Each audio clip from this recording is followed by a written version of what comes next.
Okay, so I'm going to show you a little bit about my new calendar process. That was air quotes, if you couldn't hear that. But anyway, normally what I do, I make 8 calendars a year. I've been doing that for 8 to 10 years now. They're Christmas gifts for my mom, aunts, my husband's mom, my mother-in-law, people like that. So,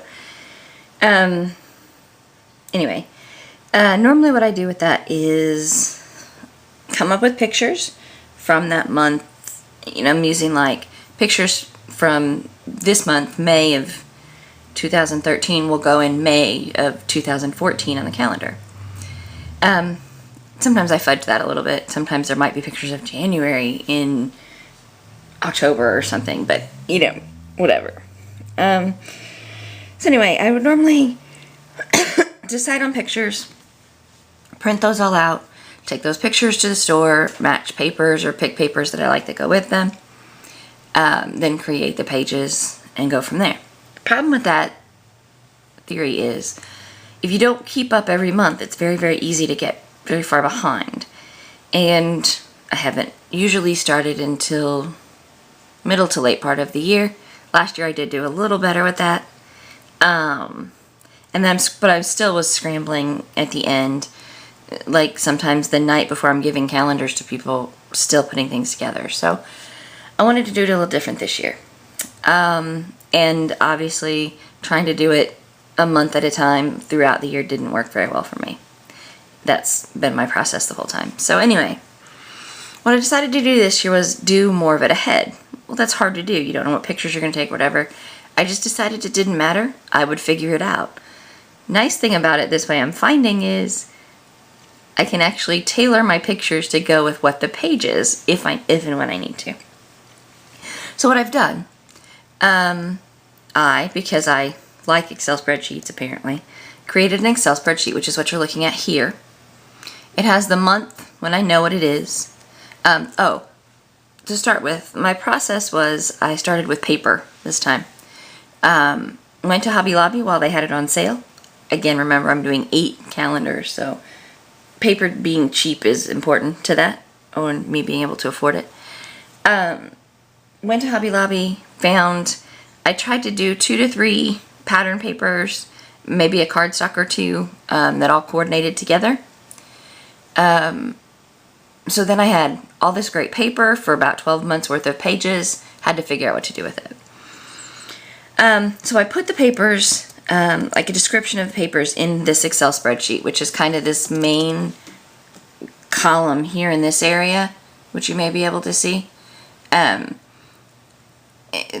has the papers. Then I decided, since normally I make pages revolving around photos, I didn't have those yet. How was I going to do that? I decided to do something else I don't normally do and use sketches. So I found some sketches. I actually use sketches almost exclusively off of the Scrapbooks, etc. website this time. Because again, I just needed a place that had a lot of 8.5 by 11 sketches, very easy to use very quickly. So that's what I did, and I'll show you that part of the process in just a second here. So kind of came up with that. Made myself a spreadsheet to kind of track progress. Also tracks, once I have everything together, the size of the pictures, which here in the Excel spreadsheet, that's a really nice thing for me. So when I'm getting ready to print pictures for May, let's say, I know once I've picked which of the sets goes with May, I know exactly I might need, if I was using this one, let's say I would need 1 5.5 by 4 photo and 1 2 by 3 photo. One's landscape and one's portrait. So then I kind of know how to print my photos. That helps me out knowing what I'm going to do. I tried to stick to mostly standard size photos. And had to alter some of the sketches to do that, but because I like to print at a local pharmacy, and so that's hard to do and I don't use Photoshop, so it's hard to do random weird size photos. Anyway, it also tracks what pictures go with it, which kit it is, because I try to keep it even as far as which kid each page is about. And here's that kid portion of the page. Anyway, so that's essentially my Excel spreadsheet, and the part that's really hard to see. Sorry if you can't read any of that. That's my wonderful table. So what I did then was took my pages and put them, hold on, I'm going to move this down just a little bit here. There we go. Put all my paper together in a, zoom out just a bit here so you can kind of see it here. What I did was placed it all in a big old Ziploc bag, and you can kind of see some of the glare from the bag there to be able to tell that it is indeed in a big like 2.5 gallon size Ziploc bag. I printed the sketch that I was going to use. Again, came from Scrapbook, etc. website. Now this one is a good example because this one was actually a portrait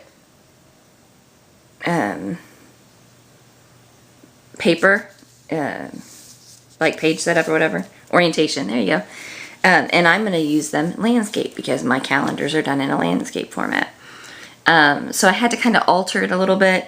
Plus, those were some weird photo sizes, and I didn't like that all that much. Plus, the photo sizes on these sketches are really clear and very nicely formatted, but they don't give you sizes of anything else. So I kind of have to figure that out myself. What I did was, hopefully you can see that a little bit, made sketches of what I'm going to do, kind of what my plan is, but it's just on the back of the sketch, so they're all together. I'm not wasting additional paper or anything. And I just kind of just make scribbles and marks and lines and what I'm going to do and how I'm going to do it.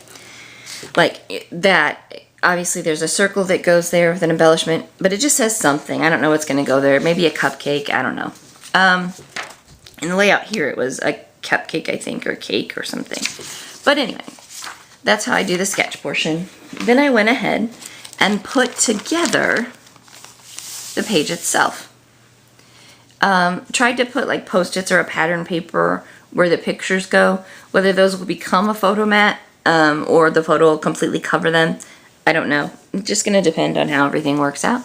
So this is one that I haven't decided what month this is for. I have no pictures for it yet. So that's where it is. I left extra pieces of the pattern paper in there right now. I'll eventually take those out and just put them in my regular stash, but they're staying in here right now so that when I'm putting the calendars together or making embellishments, or if I decide, well, they also have to have like a label for the month, like title or whatever, titles, labels for months, those kinds of things. I have extra paper in here to do that. And I have 12 of these wonderful bags in various states of completion, but most of them are, the pages are at least together, which is very, very cool. Oops, give that a minute. So then we have the completed kind of what it's gonna, how it's gonna come out. And that is, like here for example, this is January's, which, and you can see that January, that's like the label kind of thing I was talking about, where I needed just a little bit of extra papers and stuff that goes with the layout. So here's February, all done.